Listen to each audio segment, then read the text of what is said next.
Eh bien, bonjour et bienvenue à cette dernière capsule qui traite de la restructuration des pensées. Nous avons vu dans les derniers jours, dans les 3 derniers jours, comment restructurer les pensées en étapes en abordant 2 colonnes par jour sur un tableau de 7 colonnes. Et nous sommes arrivés à la 7e colonne. Je vous fais un récapitulatif.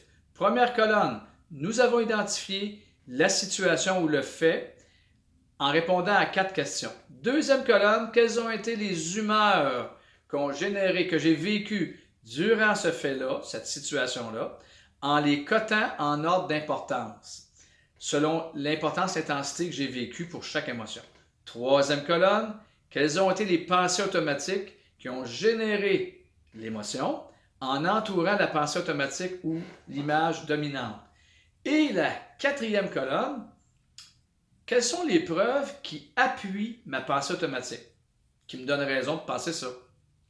La 5e colonne, quelles sont les preuves qui vont à l'encontre de ma pensée automatique pour commencer à reconstruire une autre pensée plus adéquate qui est la 6e colonne. On dit, y a-t-il des pensées de substitution qui conviennent beaucoup mieux ou davantage à l'événement en cause? Alors, vous vous rappelez de l'exemple, ce parent qui croit que son enfant prend un malin plaisir à le faire choquer en s'opposant ou en ayant un avis différent. Alors, on va reprendre cet exemple-là, parce que nous sommes arrivés à la 7e colonne qui est derrière moi, qui est quelles sont les humeurs quand j'ai fait tout le processus, c'est-à-dire les 6 premières colonnes, je suis arrivé à la 7e où je dois réévaluer les humeurs en intensité. Allons voir. Vous vous souvenez qu'il y avait une humeur reliée à la colère. On l'avait évaluée à 55%. Après avoir considéré, cheminé dans le tableau pendant 6 colonnes et d'avoir analysé, pris une distance avec la situation, je pourrais dire, maintenant, quand je passe à la situation, je suis à 10% de colère. Deuxièmement, j'étais déçu à 30% de toute cette situation-là. Maintenant que j'ai pris une distance, la déception pourrait descendre à 15%.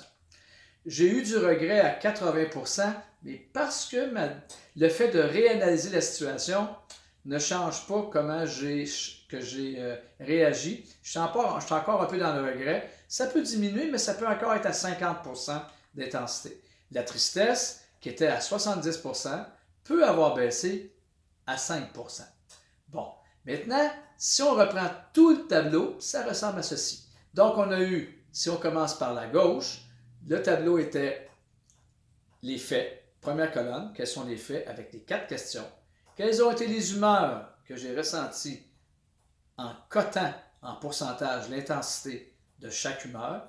Quelles ont été les pensées automatiques en encerclant la dominante, ça peut être une pensée, une image, qui ont amené l'humeur? Quelles sont les preuves à l'appui de ma pensée automatique?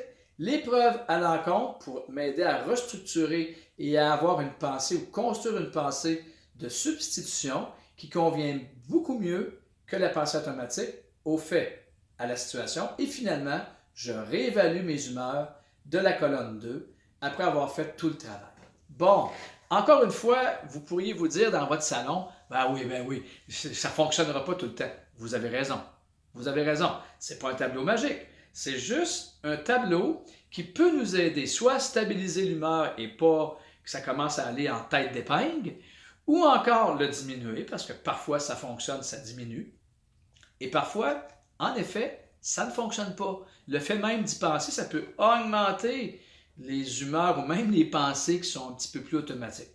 Il existe d'autres techniques. Alors évidemment, le but de ces capsules-là, c'est pas d'entrer en profondeur avec des techniques qui adressent des pensées ou des croyances plus archaïques.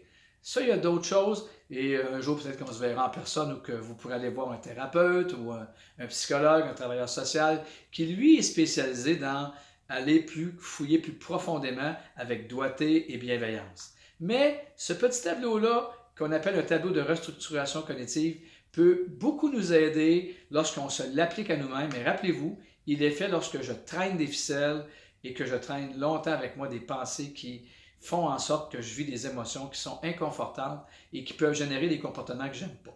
Alors, demain, ce que je vous propose, dans un tout autre enlignement, demain, je vous propose de vivre ensemble pendant 4 à 5 minutes un accompagnement de pleine conscience. Encore une fois, je ne suis pas un spécialiste de la pleine conscience, je connais ça un peu comme bien des gens, mais je vais animer et je vais le faire en même temps, une technique de pleine conscience pour nous ramener au moment présent et avec une certaine visualisation. Alors, je vous convie demain à ça et ça va sûrement faire du bien autant qu'à vous. Au plaisir et je vous souhaite une bonne fin de journée. Au revoir.